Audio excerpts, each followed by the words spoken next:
ইস, বৃষ্টি পড়ছে, আজ স্কুল ছুটি। কি মজা, কি মজা। আজ বর্ষার দিন, খিচুড়ি আর ইলিশ হলে কেমন হয়?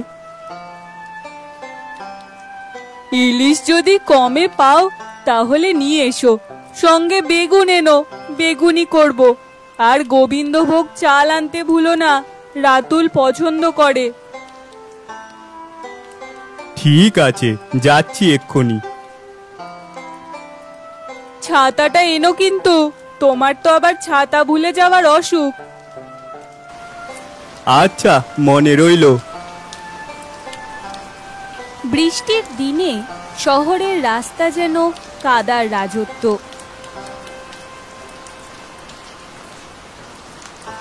নিন ভাই, একদম টাটকা দেশি বেগুন হবে। আচ্ছা, তাহলে 1 কেজি দিন আমায়।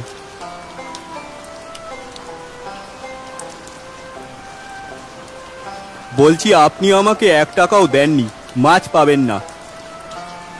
ভাই, মেয়ের জন্মদিন, 700 টাকা দিয়েছি, ভিড়ে আপনি খেয়াল করেননি। আমি ভুলি না, আপনি মিথ্যে বলছেন। কি হয়েছে কার্তিক দা? এই লোকটা 1.5 কেজি কাতলা নিয়ে দাম দেয়নি।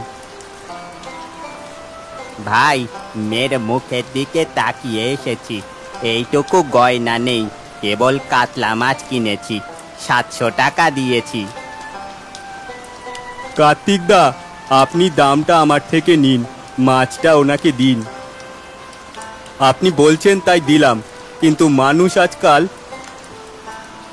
আপনি আমার মেয়ের জন্য দেবতা হয়ে এলেন। আমারও মেয়ে আছে, আপনার মেয়ের জন্মদিনে আমার পক্ষ থেকে এই সামান্য উপহার। লোকটি ধীরে ধীরে চলে যায়। বৃষ্টি তখনও পড়ে চলেছে।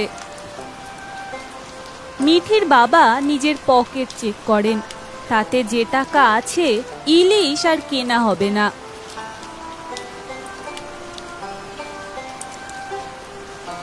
নিন কাকা, টাটকা গোলাপি লটে।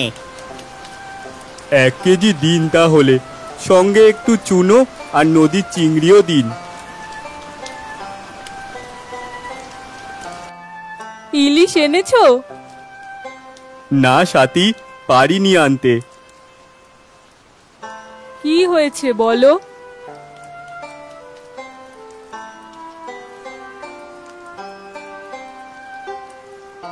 ভীষণ ভালো কাজ করেছো, তুমি চিন্তা করো না, আমি দারুণ রান্না করব।